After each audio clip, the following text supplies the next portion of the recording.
Hi, Mother. Hello, community. My name is Kerry Johnson. I work in the AV department here at the ranch. My journey to meet Mark began when my mother, Patricia Johnson, introduced me to the teachings 28 years ago. I was 12, and she told me about St. Germain, Godfrey, and the Mighty I Am Presence. I thought it was really neat that George Washington was an ascended master, because he was kind of a big idol of mine, a big role model. The first decree she gave me was 0.01, tube of light decree, and she typed it on a page, and she asked me to say it once a day in the morning. That was the only thing she asked me to do, just read this decree. So I did that, and I liked it. I liked the rhythm of it because I'd been playing drums since I was 9, and I liked the sense of saying prayers in a rhythmic way. I thought it was kind of fun. And I think with giving that decree every day, it saved me from a lot of grief. Later on, the years between 12 and 18 aren't the easiest in your life. But I still had all the usual agony of adolescence to go through. And it was still not very cool to go to a church prayer group with your mother on a Saturday night with 6 other older ladies. Okay, so I went through all the teen things, but I always knew that my mother was an example of what it took to be an example of the teachings. She resolved a lot. She dropped smoking, cold turkey. She resolved a lot of very intense personal relationships with people through the violet flame. So I was able to just observe. So I saw a lot of the teaching in action. But I really wasn't too serious about the path until I graduated from high school, went to my first year of college. And that was the catalyst that made me serious about really making my way in the world and finding out what was important. I was looking for role models, basically. And I was looking for role models outside of my own family. And I realized when I went to college that I was going to observe the people who were running the world, the adults, the people who really had it together. Well, it was kind of scary. I realized that the people who were supposed to be running the world hardly knew how to do it. They weren't searching. They didn't know what to do. And if I really wanted to find out about life, it was up to me, and to find the right person to teach me what was important. And I realized that a lot of adults were more messed up than the teens, except that the teens at least some of them were searching back then, and the adults didn't seem to be searching at all. So what happened was kind of a depression of wondering what was going to happen to the world. Watergate had just happened. Here's the President of the United States, lies to the whole country. Our government is in turmoil. I'm wondering if anybody knows anything out there, who's worth following, who knows the truth. So I went to my mother one night and I said, I feel really depressed. I don't know what it is, but can you help me out? She says, well, I have this decree. It's 10:14 to Mighty Estrella, and we're going to give it 36 times. I said, 36 times? I mean, I've been only giving this one decree, one time every day. So we sat down, and I felt a physical weight of heaviness. It was so tangible. I didn't know how to fight it. I didn't have the spiritual tools to lift this burden.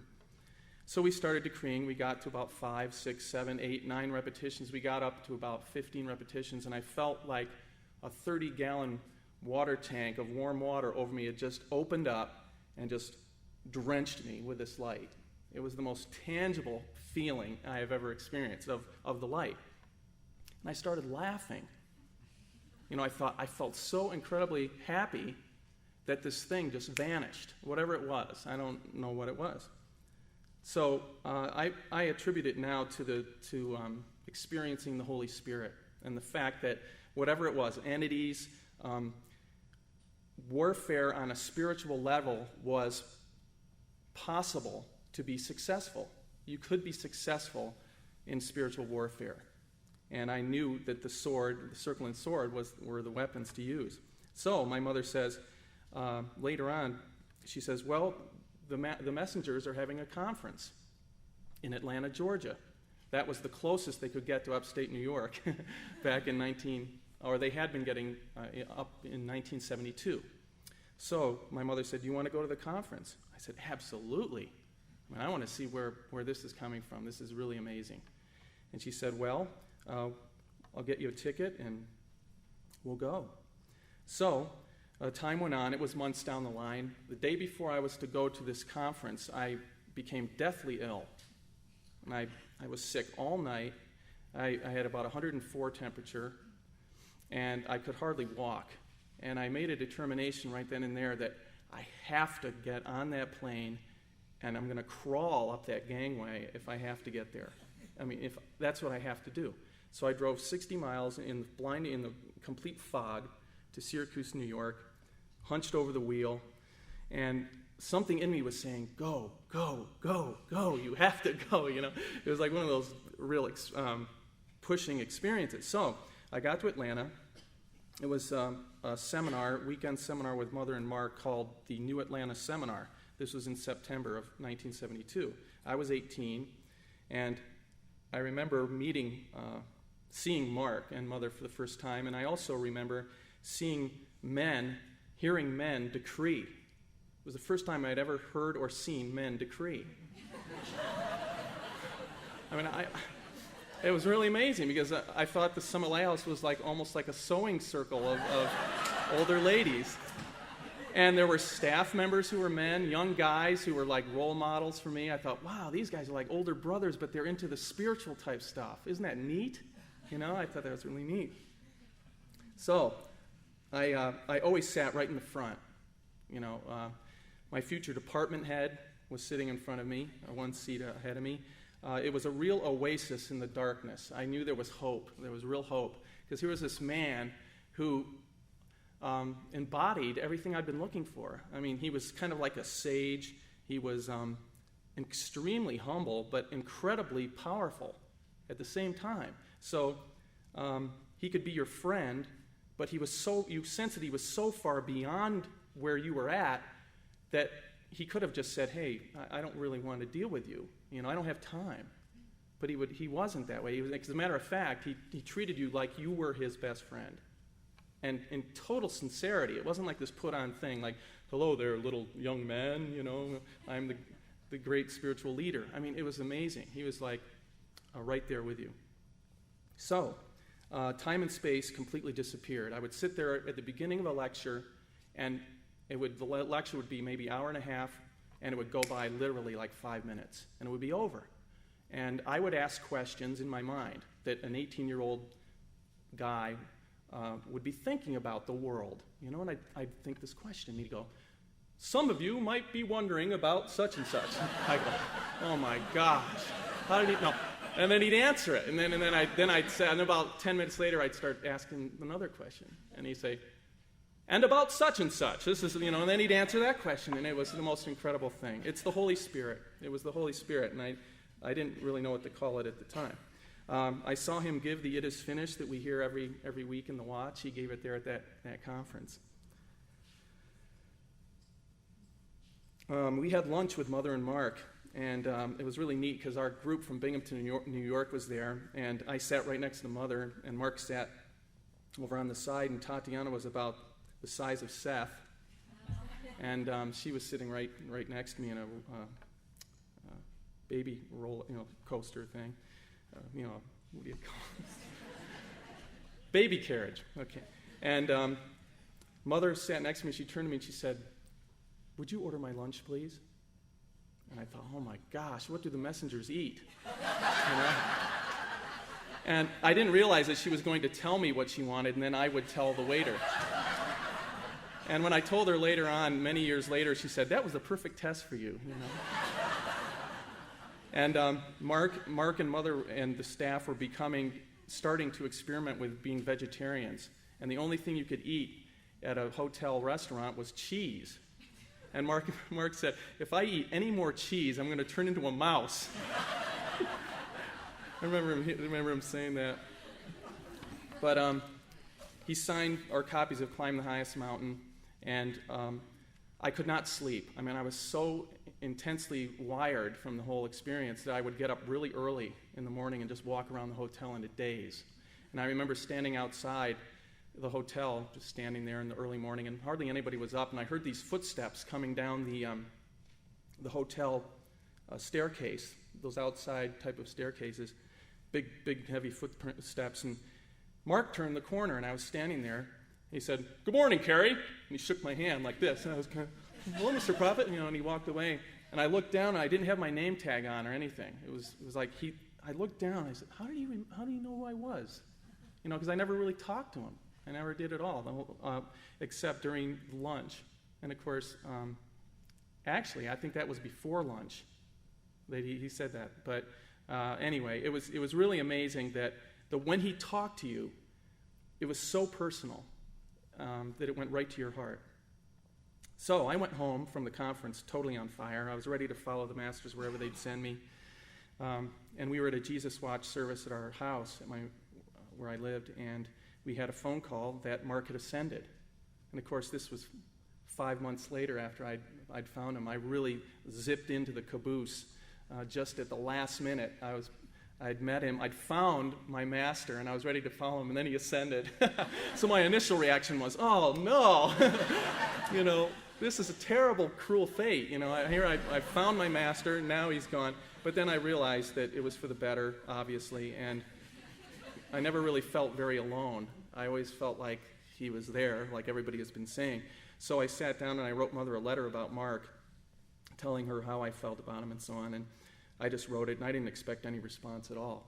And I went to the Easter class in 1973 at La Tourelle, and I got there a few days early, so I decided to work in the garden. Out there they had beautiful rose bushes, and it was really beautiful grounds.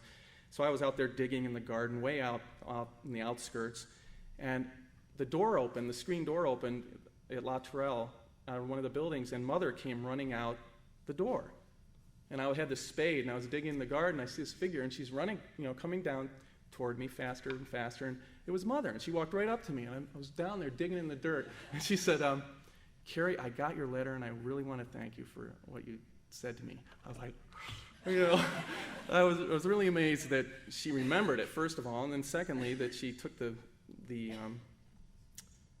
opportunity and the effort to come out and see me. It really made a great impression on me. So I went to Freedom 73 at the land of Lanello, and that was the land that was kind of a precursor to the Inner Retreat. It was way out in Colorado, out in the mountains in the desert, and we had a beautiful conference out there. And then I went directly to Santa Barbara for SU, the very first quarter, where they cut the ribbon at the Mother House. So I went to 3 quarters of Summit University, and I worked at a hospital in Santa Barbara in between quarters. I met a lot of really incredible people, and I knew I was working out karma with very specific people. And after my 3rd quarter interview, I came on staff, and I joined the AV department, and it was really great because I was in Colorado Springs, and what did I get to work on but editing Mark's lectures and dictations? And I've been involved directly in producing all of the Only Marks, all of the discourses, and all of the sermons. So it's been an incredible thing because I feel like I'm making up for the lost time that I didn't make when I was there. So for me, Mark's never left, and since that time, I've thought that when I joined staff, I was ready to join a monastic life. I was ready to put my robe on, my rope belt, go into my cell, and meditate and pray until I made my ascension. And that's not easy for a Leo to do. And so I sat there, and I can tell you, like Alberta has said, everything I supposedly gave up was given back to me tenfold at least. I've been to Europe. I've been to 28 different cities all over the European continent. I've traveled all over the continental United States 3 times. I've been in every state of the Union except 2. With the stumping, with the teachings, I've been able to be a part of publishing all these tapes. I've been able to keep playing my drums in every capacity you can think of. I was going to give up my music. That's come back 1,000-fold. So it's amazing because my first staff interview, they asked me what I could do, and I said, "Well, I can do music." And he kind of went, like we really need it, right? Well, it's interesting to see 22 years later that it's such a great thing, because what it comes around, and when the cycle is right, it will happen. So I just wanted to tell one last story in closing, a testimony to SU and to Mother and to the Masters. And I'm not clairvoyant, and I don't have a lot of experiences, but every once in a while something happens, and I'm sure that it's with all of you, it's the same way, that it's that thing that enkindles the faith and revives your faith. I was at the ashram of the World Mother, sitting up above where the platform was. The choir would always sit up there, and when we'd do bhajans, we'd come down the stairway and we'd do bhajans at the microphone. Well, I was sitting there, and we were in the middle of a decree service, and it was green decrees, because it was a Wednesday night. We do the Wednesday night healing service. So I had my eyes closed, and I was meditating, and they had doors, bedrooms, in back of us, just these oak doors that led to bedrooms. And in my mind's eye, I saw the door open, and I saw, what I saw was George Washington in this incredible, the hat, the cloak, the boots, the spurs, the sword, the everything. And he just walked down the steps, and he stood right where Mother was. And Mother stopped the decree right then and said, "Please turn to 7.33, the Patriots Decree, by Godfrey Ray King," who, of course, was George Washington. And my mouth went, oh, like this. And I was like, I could not believe it. And then she sang some patriotic songs, like 2 or 3. And then I was aware of the image fading. And then she just went back into the healing decrees. And it was the most amazing thing. I thought, isn't that great? That it was such a tangible presence. It always kind of taught me that, like Alex said, that the Masters do come and walk in our midst. If you just happen to be fortunate enough to be right at that frequency and to glimpse them. So anyway, to wrap up, knowing Mark is really a privilege, and we can know him through many, many ways. And I just admonish you to take advantage of the tapes that have been produced of all of his discourses and the only Mark's dictations, because they really impart his essence. And we have to get these all over the world so people can hear about Bodhidharma and feel the flame of Bonaventure and feel the incredible momentum that he had. And for me, Mark's never left, and my prayer is that his message will continue through each of us. Thank you.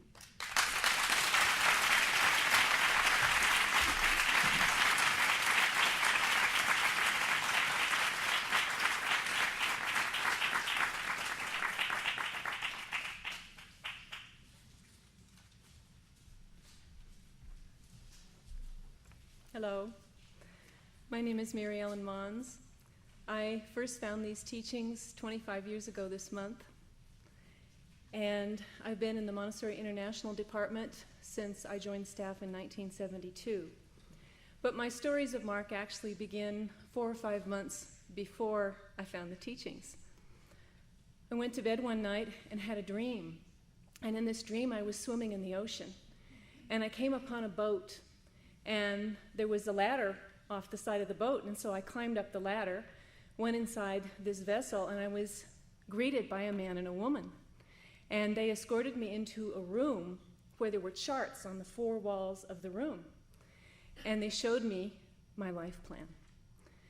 And when I woke up in the morning, I had no recollection of what the life plan was, but I knew I'd seen it. Then a very good friend of mine told me about the teachings, and I was actually, Santa Barbara was my hometown, but I was living in Canada, and I returned home, and the first place I went wasn't my house, it was the Summit Lighthouse. They had just bought the Mother House. This was in 1970, and I immediately recognized that this was for me, and so I started helping out at the Mother House, and it was time for the first class, the Easter class of 1970, and I was there cleaning. And I remember being on my knees in the chapel, cleaning, washing the legs of chapel chairs, and in walks Mark. And he greeted me, and he called me by name, and I was so thrilled. I said, how did he know who I am? That began what has over all these years been the most cherished friendship of my life. I had the opportunity in the summer of 1971 then to go to the Ascended Master University, the very first version of SU that Mark taught. And it was only 2 weeks long, and Mark taught us about God government. And one evening, most of the people had gone home, and he invited some of the young people there to come in to the dining room, or actually it was a library at the end of the hall, and to just sit down and do some meditations with him. And so I sat down on the floor. There were about 5 other people with us. And he said, just close your eyes, and we're gonna do some chants. And he began to lead us in some Indian chants, and one that I had never heard before or since, Jerusalem. And he told us that Salem meant peace. And we began reciting this mantra over and over and over again. And at one point during this time, I opened my eyes, and everything in the room was gone except Mark.